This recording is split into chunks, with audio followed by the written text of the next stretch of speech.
চিকেনের এরকম একটা রেসিপি বানাতে পারলে আপনি কিন্তু সবার কাছে রান্নায় নাম করে নেবেন।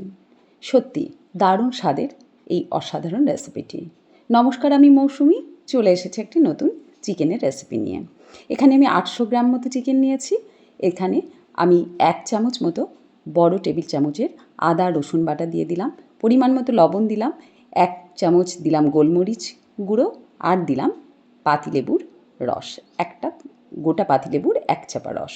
তারপর ভালো করে মেখে নিচ্ছি। চিকেনটা সত্যিই রান্নাটা অদ্ভুত হয়েছিল, যার জন্য আমি আপনাদের বলছি একবার বানিয়ে দেখবেন। চিকেনটা ম্যারিনেট করে আমি আধ ঘন্টা মতো রেখে দেবো। গ্যাসে কড়াই বসিয়ে দিয়েছি। তেল না দিয়ে শুকনো কড়াইয়ে ভেজে নেব 1 চামচ গোটা জিরে, 1 চামচ গোটা ধনে, 2 টুকরো দারচিনি, 2টো শুকনো লঙ্কা, 2টো এলাচ, 5টা লবঙ্গ, আর 5টা আমন্ড, 5টা হচ্ছে কাজু বাদাম। এগুলো সব আমি ড্রাই রোস্ট করে দিচ্ছি একটু জায়ফল, আপনারা জয়িত্রীও দিতে পারেন। সব ড্রাই রোস্ট করে ঠান্ডা হলে এই মশলাটা আমি মিক্সিতে একটু ঘুরিয়ে নেব।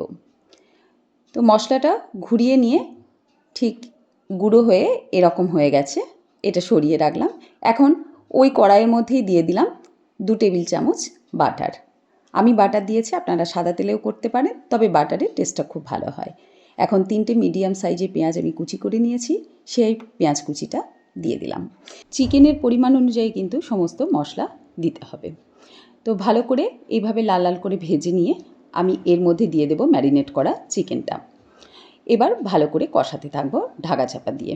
চিকেনটার ঢাকা চাপা দিয়ে ভালো করে কষিয়ে নিতে হবে। এই চিকেনের রেসিপিটা খেতে এত সুন্দর হয়েছিল, আমি নিজেও ভাবতে পারিনি যে এটা এত সুন্দর হবে। কিছু জিনিস নিজের মতো করে নিয়েই আমি এই রান্নাটা বানিয়েছি, সেই জন্য আমি নিজেই নামটা দিয়েছি চিকেন সুন্দরী। টেস্টটা অদ্ভুত হয়েছিল। তো এরকম ভালো করে কষিয়ে নিয়ে ওই গুঁড়ো করা মশলাটা দিয়ে দিতে হবে। সমস্ত মশলাটাই দিয়ে দিলাম।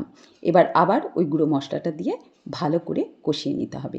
এতে কিন্তু হলুদের প্রয়োজন নাই, আর লবণ তো দেওয়া আছে চিকেনে, যদি লাগে আপনারা টেস্ট অনুযায়ী লবণটা দিয়ে দেবেন। এই মশলাটা দিয়ে ঢাকা চাপা দিয়ে আবার ভালো করে চিকেনটা কষিয়ে নিতে হবে। এবার চিকেন থেকে এরকম তেল ছেড়ে দিলে এবার একটু নেড়ে চেড়ে এর মধ্যে দিয়ে দিতে হবে জল। চিকেনটা অল্প সিদ্ধ করতে হবে আর একটু গ্রেভিও রাখতে হবে, তার জন্য পরিমাণ মতো জলটা দিয়ে দেবেন। তারপর ঢাকা দিয়ে চিকেনটাকে ফুটতে দিতে হবে। ব্যাস, চিকেন ফুটে গেছে, গ্রেভিও অনেকটা শুকিয়ে গেছে। এখন আমি দিয়ে দিচ্ছি এর মধ্যে মালাই। আমি ঘরে তৈরি দুধের যে মালাই হয় সেই মালাই দিলাম। আপনারা বাজার থেকে ফ্রেশ ক্রিম কিনেও দিতে পারেন, তবে ঘরে তৈরি মালাইয়ের টেস্ট কিন্তু খুব অন্যরকম হয়। এখন একটু নাড়াচাড়া করে নামাবার আগে ওপর থেকে কসুরি মেথি দিয়ে দিলাম কিছুটা। তারপর ভালো করে নেড়ে গ্যাসের ফ্লেম অফ করে এটা স্ট্যান্ডার্ড টাইমে রেখে দেব বেশ কিছুক্ষণ। অদ্ভুত স্বাদের এই চিকেন সুন্দরী আপনারা কিন্তু ডিনারে নিতেই পারেন, রুটি পরোটা নানের সাথে। এছাড়াও লাঞ্চে পোলাওর সাথেও আপনারা নিতে পারেন। খুব সুন্দর রেসিপি, খুব টেস্টি একটি রেসিপি। অবশ্যই বাড়িতে বানিয়ে দেখবেন। আজকের রেসিপি কেমন লাগলো অবশ্যই আমাকে কমেন্টে জানাবেন। ভালো লাগলে একটি লাইক করে দেবেন। ফিরবো একটা নতুন ভিডিও নিয়ে। ভালো থাকবেন আপনারা।